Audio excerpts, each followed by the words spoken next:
VeChain révolutionne le monde de la logistique en permettant à de nombreux acteurs de collaborer entre eux pour avoir le plus d'informations possible sur un produit.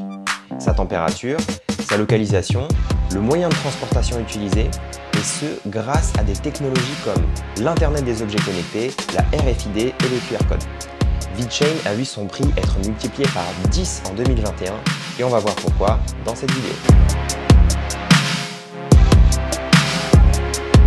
Je m'appelle Léo et je vous souhaite la bienvenue sur CoinStation. Aujourd'hui, on va parler de VeChain, qui est une plateforme blockchain conçue pour améliorer la gestion de la logistique et rendre les processus liés à la supply chain plus fiables et plus fluides.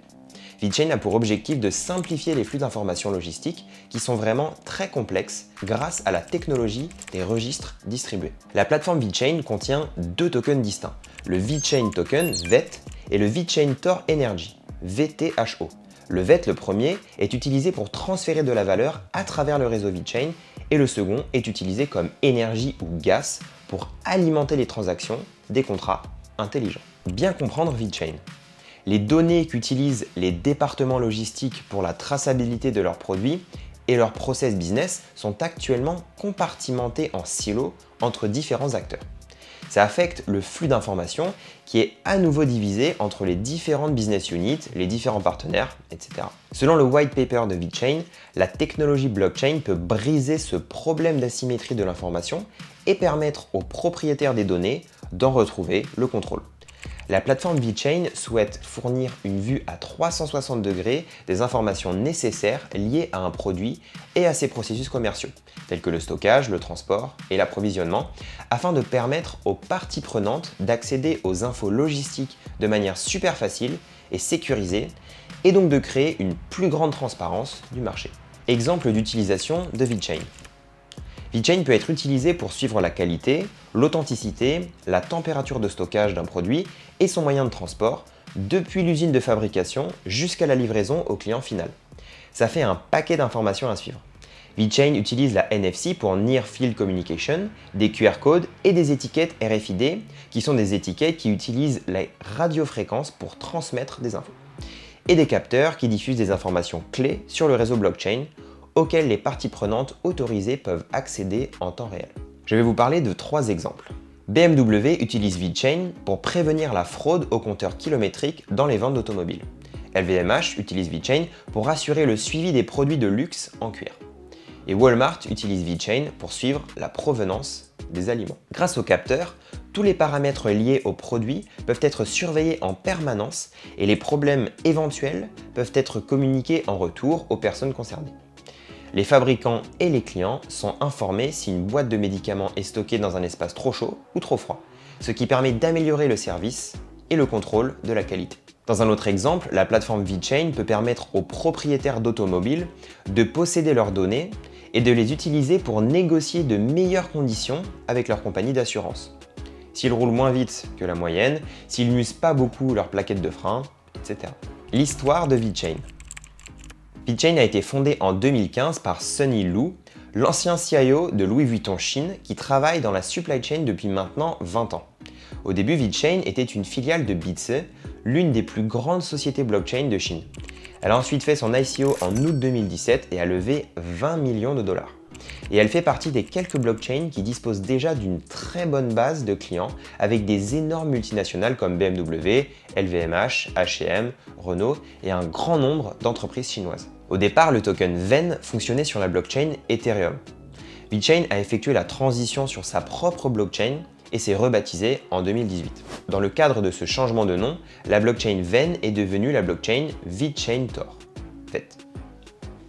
L'objectif initial de VeChain était de révolutionner le secteur de la supply chain, logistique en français, en rendant les données exploitables et transparentes. Elle prévoit également d'être un leader dans les applications décentralisées, les ICO et l'Internet des objets connectés. Au fil des années, VeChain a conclu des partenariats stratégiques avec des entreprises comme PwC pour que les solutions alimentées par la blockchain de VeChain soient utilisées par la clientèle du cabinet comptable pour améliorer la vérification et la traçabilité des produits. VeChain s'est également associé à Renault pour créer en collaboration avec Microsoft et Viseo un carnet d'entretien automobile numérique infalsifiable et est le partenaire technologique du gouvernement de Guyane, une zone de développement économique au sud de la Chine. La plateforme blockchain de VeChain. La plateforme VeChain Tor est une blockchain publique tournée vers les entreprises. Elle comporte deux tokens, VET et VTHO. VET est le token VeChain qui est utilisé pour les activités commerciales et financières. Comme de nombreuses autres crypto-monnaies, le nombre de tokens VET est limité, ce qui signifie qu'il n'y a et qu'il n'y aura que 86,7 milliards de VET. Pour faire simple, si vous souhaitez effectuer un transfert d'argent, vous allez transférer des VET.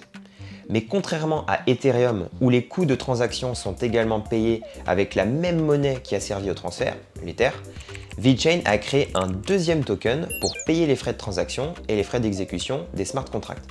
Ce token, c'est le VTHO, qui signifie VeChain Tor Energy.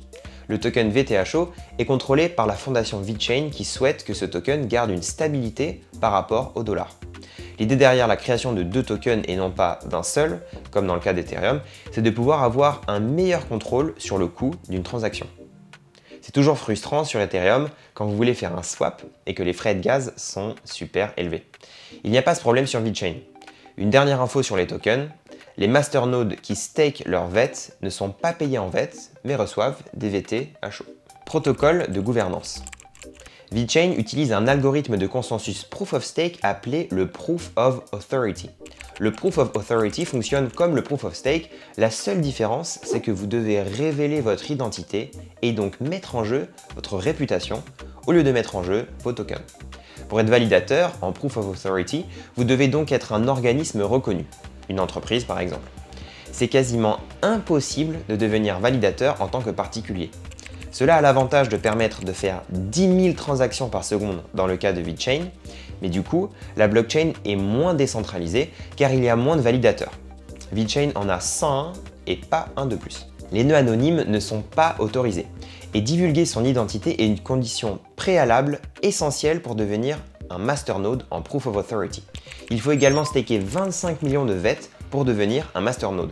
Ça fait entre 2 et 3 millions d'euros au cours actuel. Ça va être compliqué pour un particulier de devenir validateur VeChain, mais c'est très facile de déléguer le staking via des wallets comme Exodus par exemple, et gagner entre 1 et 2% d'intérêt par an. L'autre type de masternode de VeChain est le masternode économique. Il ne produit pas de blocs et n'aide pas à valider les transactions, il sert à contrôler le pouvoir politique au sein de l'organisme décentralisé. Un certain nombre de voix est alloué à chaque masternode économique en fonction des VET qu'il détient. Chaque tranche de 10 000 VET détenue par un masternode économique lui donne droit à un seul vote. Le problème, c'est que le système des masternodes centralise les droits de vote dans un système décentralisé. Mais les fondateurs de VeChain ont déclaré que leur objectif, en concevant ce protocole, était d'atteindre un équilibre entre centralisation et décentralisation. Le futur de VeChain. Contrairement à ce qu'on pourrait penser, VeChain a eu pas mal de difficultés pendant la crise sanitaire. Des entreprises comme Carrefour ont préféré utiliser les solutions logistiques traditionnelles d'IBM que les technologies de pointe de VeChain. Et le fait que VeChain ait de forts liens avec la Chine peut faire peur à certaines entreprises occidentales. Mais en termes de logistique, VeChain est vraiment le projet le plus abouti à ce jour et a un bel avenir devant lui. On voit déjà un regain d'intérêt pour ce projet depuis les derniers mois. Si vous avez des questions, n'hésitez pas à les écrire en commentaire, je pourrai y répondre avec plaisir. À bientôt!